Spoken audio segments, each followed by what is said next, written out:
Eh bien bonjour à tous les amis, bienvenue dans cette nouvelle vidéo. Alors aujourd'hui, je te reposte une vidéo que j'ai déjà postée sur YouTube. Alors qu'est-ce qui se passe? Tout simplement, hein, c'est pour être plus raccord avec la loi. Dans les vidéos, je te donnais des petits tips pour pouvoir améliorer les performances des véhicules. Et bah, évidemment, c'est pas vraiment raccord avec la législation sur la route. Donc aujourd'hui, bon, bah, on va se conformer un peu plus à la loi. Donc certains passages des vidéos ont évidemment été supprimés. Donc les raccords entre les musiques, etc., les plans sont parfois un petit peu bizarres. Mais je suis obligé de faire comme ça, hein, pour être plus dans les clous. Je dois aussi préciser dans toutes les vidéos, en haut, là-haut dans le coin, que la vidéo est une vidéo commerciale. Alors, c'est pas une publicité. Je ne suis pas payé pour te faire les vidéos de vélo, hein, simplement les véhicules me sont envoyés généralement gratuitement, bien évidemment. Donc je reçois le vélo, hein, eux estiment que c'est un cadeau et donc je dois stipuler dans la vidéo que c'est un cadeau. Tu le sais, hein, tu le vois dans nombre de vidéos, hein, ça ne m'empêche en rien de dire ce que je pense réellement du matériel, de le critiquer quand il faut le critiquer, hein, j'essaie toujours d'être le plus juste possible. Donc voilà, et ben, je te souhaite une bonne vidéo. Très beau vélo, là on est sur un haut de gamme, hein, capteur de couple, des belles soudures, des porte-bagages un petit peu spécifiques. On va voir tout ça dans la vidéo d'aujourd'hui. Alors aujourd'hui, je te parle du Scoria. Donc ça s'est passé un petit peu comme d'habitude. La marque m'a contacté. Salut gros, est-ce que tu veux tester nos vélos? Regarde, tiens, voilà un lien, regarde un peu ce que ça donne. J'ai dit, effectivement, les vélos ont l'air sympas, mais je les trouve un petit peu chers. Et donc, j'ai compris pourquoi c'est un petit peu cher. Déjà, première raison, c'est qu'on a un capteur de coupe dans le pédalier. Donc c'est une technologie un petit peu supérieure à ce qu'on a d'habitude, mais on le verra tout à l'heure. Et la deuxième raison, c'est tout simplement que la finition des vélos est quand même remarquable et on va voir tout ça dans toute cette vidéo aujourd'hui. Donc réception du colis par transporteur. Qu'est-ce qui se passe? Le machin il arrive mais costaud, mais parce qu'il arrive dans un carton blindé quoi. Le truc c'est du triple cannelure et à l'intérieur tu as encore de la triple cannelure, de la mousse etc. pour que le vélo bah, arrive pas à défoncer. Donc déballage du vélo, hein, je vais pas te faire le montage, tu commences à connaître, monter la roue avant, monter la pédale, mettre un guidon etc. Rien de bien sorcier. Donc à l'intérieur du colis tu verras, tu as une notice, hein, dedans tu as toutes les langues, c'est un gros pavé. Pour ici hein, en France notamment, bah, la limitation de vitesse c'est 25 km/h. Donc le vélo arrive bridé à 25 km/h. Allez on va commencer le tour du vélo, classiquement par le guidon, donc les poignées, on va commencer par là, et tu le vois dessus, tu as une petite couche de moltonel comme ça, pour te protéger ta tête main. Bon alors moi je te cache pas que je l'ai essayé avec des gants, donc j'ai pas forcément senti de différence. Levier de frein réglable, hein, tu peux les déplacer un peu en avant, en arrière pour le régler par rapport à ta main, et tu le vois, c'est un freinage complètement hydraulique, hein, avant, arrière bien évidemment. Alors en Tektro, hein, c'est une marque assez réputée, donc c'est puissant, endurant, franchement ça marche vraiment bien. Allez, dans la côte à côté de la maison, on le voit, pas de problème pour monter. Allez, notre petite descente habituelle. Alors, on a des freins placés type vélo, hein. Frein arrière étant ici. Alors sur ce vélo, on a des freins très puissants. Freinage hydraulique Tektro. Alors c'est du matériel qui est sérieux. Là, avec ça, on a un sacré mordant, une bonne puissance et une belle endurance.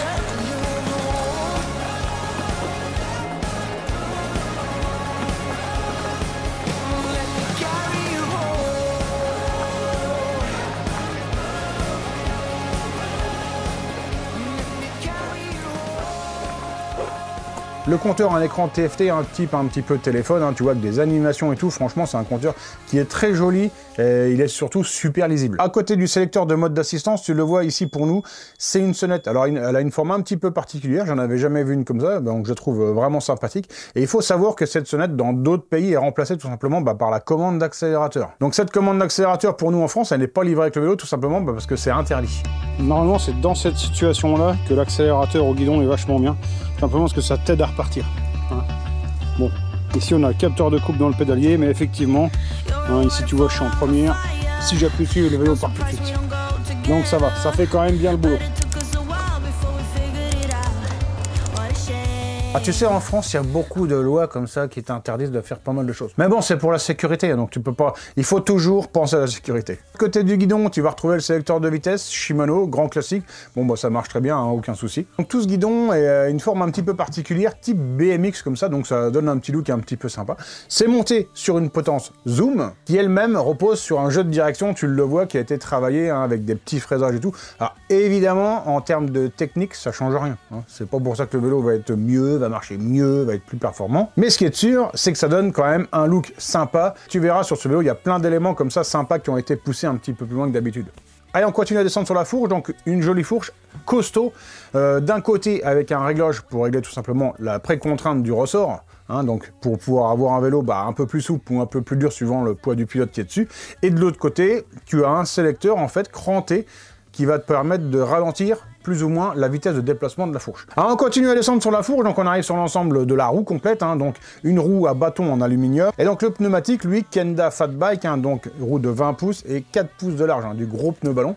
Donc si tu veux utiliser ton vélo en tout terrain, tu vas dégonfler le pneu à 700-800 grammes, et si tu vas faire principalement de la route, hein, tout simplement, là tu vas pouvoir le gonfler un bar 4, un bar 5. Alors on se retrouve dans le chemin, c'est un vélo qui est tout à fait capable de le faire, mais on sent évidemment que c'est pas sa vocation. Là déjà j'ai les pneus qui sont trop gonflés, hein. J'ai mis un bar 5 et c'est de trop, hein. Ici si vraiment on veut rouler en sous-bois tout le temps ou dans des trucs un peu, des chemins un peu défoncés, évidemment il faut dégonfler, on met 800 grammes dans les pneumatiques pour amortir l'ensemble. Mais honnêtement ça fonctionne très bien, hein. Alors là il y a de la boue, oh là là. Alors c'est pas que j'ai peur de tomber, mais je voulais pas pourrir le vélo en fait. Je le trouve magnifique ce vélo et ça me dégoûte un peu de rouler dans la boue avec.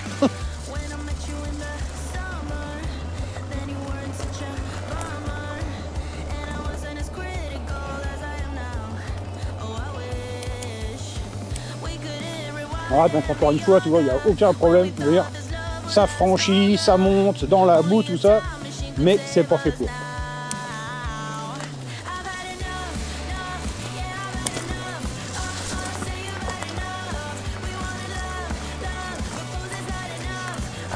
Ouais, ça monte impeccable, hein.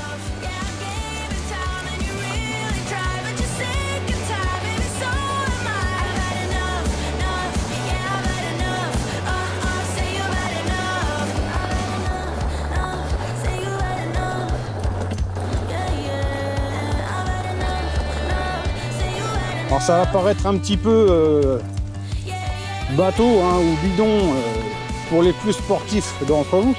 Mais c'est vrai que moi qui ne sors jamais de mon atelier, là on a beau être en hiver, il fait pas beau, je fais du vélo avec des gants, et malgré tout là, d'aller retourner un petit peu les pédales, ça fait monter un peu le cardio, ça se fait bouger et au final, je me sens mieux que quand je suis parti. Donc disque de frein Tektro, hein, pour compléter l'ensemble du freinage. Allez, on va passer sur l'arrière du vélo. Alors là on se retrouve sur une selle qui est très large et très molle. Là, au niveau de l'assise, on est bien dessus, on a pas mal aux fesses sur ce vélo. Le porte-bagages arrière, là, c'est vraiment la spécificité sur ce vélo-là, c'est que tu le vois, tu as une plaque en bois comme ça qui a été gravée. Alors, techniquement, encore une fois, ça sert à rien, mais ça donne un look. Alors moi, quand je l'ai vu, j'ai trouvé ça tout de suite excellent. Madame, un peu plus sur la réserve, c'est bizarre d'avoir mis une planche en bois derrière. Moi, honnêtement, je trouve que ça donne un look déjà différent, mais un peu skate, planche de surf, tu vois, enfin voilà. J'ai trouvé ça vraiment sympa. Sache que dessus, tu vas pouvoir mettre pas mal de choses, hein. Le porte-bagages est vraiment très long et très costaud. Donc des tendeurs, là tu peux accrocher même la belle-mère dessus, elle bougera pas. Tout l'arrière du cadre, c'est monobloc avec le cadre, évidemment, tout simplement parce que tu n'as pas de suspension derrière. Ça, c'est un parti pris. Si tu mets encore un amortissement à l'arrière, t'augmentes encore le coût du vélo. Alors évidemment, c'est un vélo qui est capable de tout faire avec ses pneus fat bike. Moi, je trouve qu'il est quand même plus à l'aise en ville. Pour la transmission, à l'arrière, tu vas retrouver le classique dérailleur Shimano, hein, qui ne pose aucun souci. C'est du très bon matériel qui est éprouvé. Et à l'avant, tu le vois, tu vas avoir un plateau qui est un peu plus petit que d'habitude, tout simplement parce que c'est un vélo qui est un peu plus adapté à rouler par chez nous, à des vitesses un peu plus raisonnées, hein. Donc c'est-à-dire que là, tu as une bonne cadence de pédalage à la vitesse maxi du vélo, hein, qui est normalement 25 km/h. On va parler maintenant du cadre en général. Alors c'est un cadre en aluminium avec des pièces moulées dans tous les sens. Enfin, pour moi, je trouve ça vraiment magnifique. Les cordons de soudure sont beaux, les ajustements sont parfaits. Enfin, ça donne vraiment confiance dans le matériel. Ce cadre renferme une grosse batterie. Le seul souci, c'est que là, tu vas me demander encore quelle autonomie. Et là, sur ce vélo-là, ça va être encore plus compliqué que d'habitude de te donner une réponse. Tout simplement parce que ça va dépendre vraiment ce coup-là du pilote qui est dessus. Pourquoi ça dépend du pilote qui est dessus? Parce que je te l'ai dit en introduction, on a un vélo qui a un capteur en fait de pression dans le pédalier, hein. D'habitude, sur beaucoup de vélos comme ça que je teste, en fait, tout simplement, dans le pédalier, en fait, on va dire, tu as des crans qui passent devant un capteur, quoi. Et donc, le vélo, c'est que tu pédales. Donc, que tu pédales vite ou pas vite, le vélo, lui, bah, il balance du courant. Donc en fait, sur le guidon, tu as assistance 1, 15 km/h, 2, 25 km/h, ainsi de suite. Tu m'as compris. Ici, ça fonctionne pas du tout comme ça. Mais il faut savoir qu'en fait, l'assistance demandée sur le compteur et en fait un pourcentage d'assistance par rapport à ce que toi tu donnes dans le pédale. Alors l'éclairage avant-arrière, bon, c'est puissant, il n'y a pas de souci. Simplement pour moi, ce qui est vraiment dommage, et je mets en point négatif, c'est qu'il n'y ait pas de feu stop. Ça, je trouve ça un petit peu dommage. Il n'y a ni clignotant ni feu stop. Alors si mes vidéos de vélo ou de mécanique te plaisent, n'hésite pas à la partager à un copain, hein, c'est gratuit, et puis moi ça met un petit peu la chaîne en avant, donc merci à toi si tu peux m'aider. Le bilan général de ce vélo, bah, il est plus que positif. Il y a quand même un point négatif pour moi, bah, c'est l'absence de feu stop. Et sinon, tout le reste, après, bah, c'est que du positif. Hein. Surtout au niveau du châssis, quand tu es dessus, bah, tu es sur un vélo... Ah bah c'est super stable, je veux dire, on se sent vraiment bien dessus. La distance entre la selle et le guidon est relativement courte, hein, donc je veux dire, t'as pas besoin d'être très grand pour pouvoir l'utiliser. Enfin, il va vraiment s'adapter, je trouve, à tout le monde. Avec le cadre bas, tu peux monter dessus facilement. Enfin, pour moi, il coche toutes les cases. Donc j'ai aimé le porte-bagages en bois, j'ai aimé la selle qui est confortable, la position dessus, j'ai aimé la stabilité du vélo, la puissance du freinage, son confort général, l'éclairage, le capteur de coupe dans le pédalier, hein, ça c'est quand même un gros plus. Les vitesses passent bien, enfin bref, voilà. Pour moi, il n'y a pas de défaut, l'autonomie est super bonne, hein, avec moi dessus en tout cas. Ah, attends, à sortir ici le petit tableau. Alors, dans la description, je te mettrai un lien de redirection vers leur YouTube. J'ai trouvé ça sympa.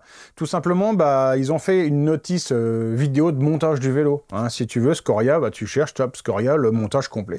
Donc là, tu as un mec qui te monte le vélo et comme ça, tu es sûr de monter ton vélo correctement. Tu as aussi une visite de leur entreprise, de leur usine de fabrication de cadres, etc. Et ça, j'ai trouvé ça excellent. Moi, je l'ai regardé, bah, on voit le mec en train de souder les cadres et bah, on voit qu'il est meilleur que moi en soudure, ça, il n'y a pas de photo. Bien évidemment, je te mettrai aussi le lien de redirection vers la boutique du vendeur et un code promo, là c'est œuf jambon fromage, là t'as tout. Pour conclure, j'ai pas pu te faire des plans extraordinaires, tout simplement parce que c'est l'hiver en ce moment. Peut-être que la marque me renverra un autre vélo en été où je pourrais te faire des plans encore un peu plus jolis. Donc en tout cas, j'espère que cette petite vidéo vous aura plu. Je vous souhaite de passer une bonne fin de journée, une bonne soirée. On se retrouve très bientôt pour une prochaine vidéo. Ciao, bye! Et ça y est, on en reprend plein la tronche. Il pleut.